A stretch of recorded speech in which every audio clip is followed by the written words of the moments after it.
Ռուսաստանը մայիսի 1-ից կարգել է ավելի քան 100 գրամ ընդհանուր քաշով աֆինացված ոսկու ձուլակտորների արտահանումը։ Արգելքը չի տարածվում Շերեմետովո, Դոմոդեդովո, Վնուկովո, նաև Վլադիվոստոկի Կնիևիչի օդանավակայաններից մեկնող ֆիզիկական անձանց վրա, եթե նրանք ունեն հարգորոշման պալատի թույլտվությունը։ Իրավաբանական անձինք եւ անհատ ձեռնարկատերերը կկարողանան առանց սահմանափակումների ձուլակտորներ արտահանել ԵԱՏՄ-ից դուրս գտնվող երկրներ։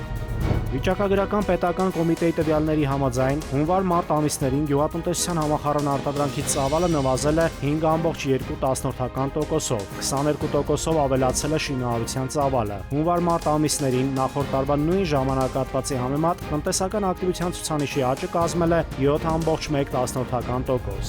Էկոնոմիկայի նախարարն անդրադարձել է Հայաստանում հեղուկ վառելիքի, մասնավորապես բենզինի գնի թանկացմանը, նշելով, որ այն առավելապես համաշխարհային շուկայի իրավիճակով է պայմանավորված։ Պապոյանը հայտնել է, որ եթե ադրբեջանական բենզինն ու դիզելը չներկրվեին, Հայաստան գները մի քանի 100 դրամ ավելի բարձր կլինեին։ Նախարարն ասել է, որ հայ-վրացական սահմանը հատած հեղուկ գազով բեռնված ավտոմեքենաների տեղ հասնելուն պես վառելիքի շուկայում կարգավորումներ կնկատվեն։ Իսկ Բագրատաշեն Սադախլո անցակետում հայ-վրացական սահմանին մեծ հերթեր են գոյացել։ Կուտակումները կապված են մայիսյան տոների հետ։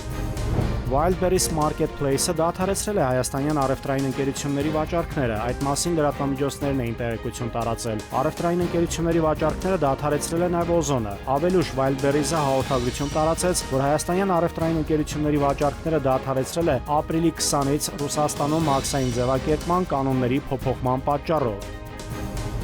Առավոտյան ժամը 6-ի սահմաններում Երևանի կենդանաբանական այգում պահվող զեբրը վանդակից դուրս է եկել եւ հայտնվել Միասնիկյան պողոտայում։ Լրատվամիջոցներում տարածված այս լուրը մեծ արձագանք ստացավ սոցցանցում, սակայն կարճ ժամանակ անց պարզվեց, որ Երևանի կենդանաբանական այգու հարակից տարածքում հայտնաբերված չորքոտանին իրականում ավանակ է։ Երևանի փոխքաղաքապետ Սարգիս Մադաքյանը հայտարարեց, որ այդ ամենը ոչ այլ ինչ էր, եթե ոչ անհաջող կատակ։ Քաղաքացին իրեն պատկանող ավանակին ներկել էր զոլերով եւ տեսանյութ նկարահանելու համար տարել Միասնիկյան պողոտա։ Երևանի կենդանաբանական այգուց էլ հաստատել են, որ զեբրերն այգում են հանգիստ եւ անվնաս։ Կենդանաբանական այգին զգուշացրել է, կենդանուն ներկելը եւ նման իրավիճակում հանրայնացնելը կոպտորեն հակասում է կենդանիների բարեկեցության սկզբունքներին։ Քիմիական ներկերը կարող են թունավոր լինել կենդանիների համար եւ առաջացնել առողջական լուրջ խնդիրներ։